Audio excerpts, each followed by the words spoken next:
एक ऐसी साधना, अगर आप उसे पंच केदार में से किसी भी एक स्थान पर जाकर अनुष्ठान करते हैं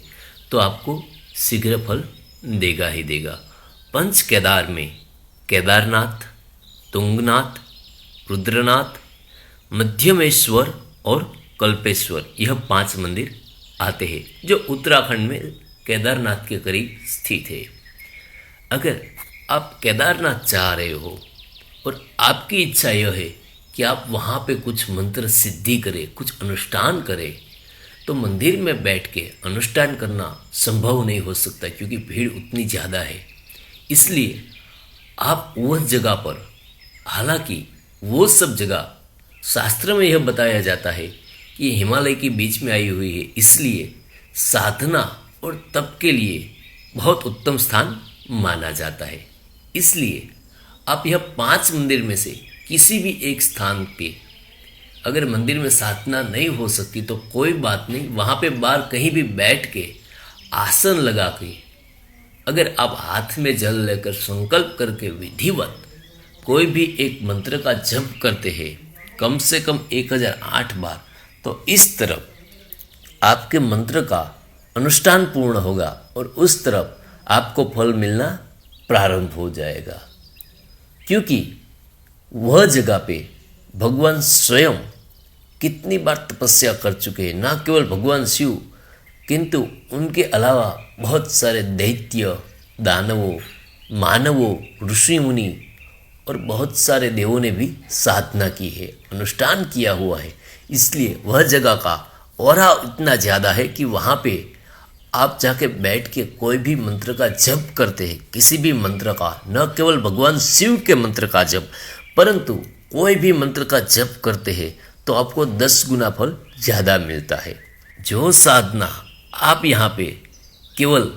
काली चतुर्दशी, दीपावली, धनतेरस, नवरात्रि, अमावस्या पे कर सकते हो, वह साधना वहाँ पे आप कभी भी कर सकते हैं। वहाँ पे इतना ज़्यादा ऑरा होने के कारण और देव का इतना पवित्र स्थान होने के कारण आपको शीघ्र फल मिलता ही मिलता है। अगर आप केदारनाथ या पंच केदार में किसी भी स्थान पे जा रहे हो तो एक बार वहाँ पे अनुष्ठान जरूर करना, चाहे किसी भी मंत्र का आप जप करें, कम से कम 1008 बार जप कीजिएगा, जिससे आपको तुरंत उसका फल मिल सके। अपना आसन साथ में ले जाना मत भूलिएगा, तांबे की एक लोटी ले जाइएगा और उसके अलावा वहाँ पे अगर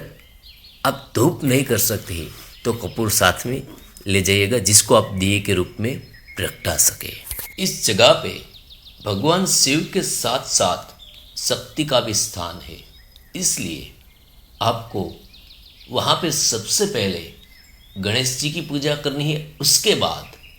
भगवान शिव की पूजा करें और फिर शक्ति यानी कि पार्वती की पूजा करें। अगर आप शिव के अलावा कोई और मंत्र की साधना करना चाहते हैं वहाँ पे, तो फिर गणेश जी की तो आपको साधना करनी ही करनी है, साथ में भैरव जी की साधना करें और भैरव के बाद आप जो साधना करना चाहते हैं, चाहे काली की करें या 10 महाविद्या में से किसी भी देवी की साधना करें, या इसके अलावा आपके पास कोई गुरु ने दिया हुआ मंत्र हो या फिर आपने कहीं पढ़ा हुआ मंत्र है और आपको लगता है कि इस मंत्र को मुझे यहाँ पे सिद्ध करना है, तो उस मंत्र, अगर वो मंत्र सही है तो वहाँ पे आप अनुष्ठान कीजिए उसका, क्योंकि सही मंत्र के बिना आप कितने भी अनुष्ठान करें वो आपको फल नहीं देगा। अगर आपका मंत्र सही है तो वो आपको तुरंत फल देगा ही देगा। मंत्र कई तरह के आते हैं, जिनमें से बीज मंत्र, वैदिक मंत्र, साबर मंत्र, यह सब मंत्र आते हैं। तो आप पहले ये देखिए कि आपका मंत्र कौन सा है। सभी मंत्र अपनी अपनी जगह पे श्रेष्ठ है, परंतु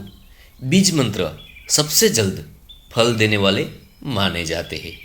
उसके बाद वैदिक मंत्र और फिर साबर मंत्र आते हैं। तो आप पहले ये देखिए आपका मंत्र कौन सा है,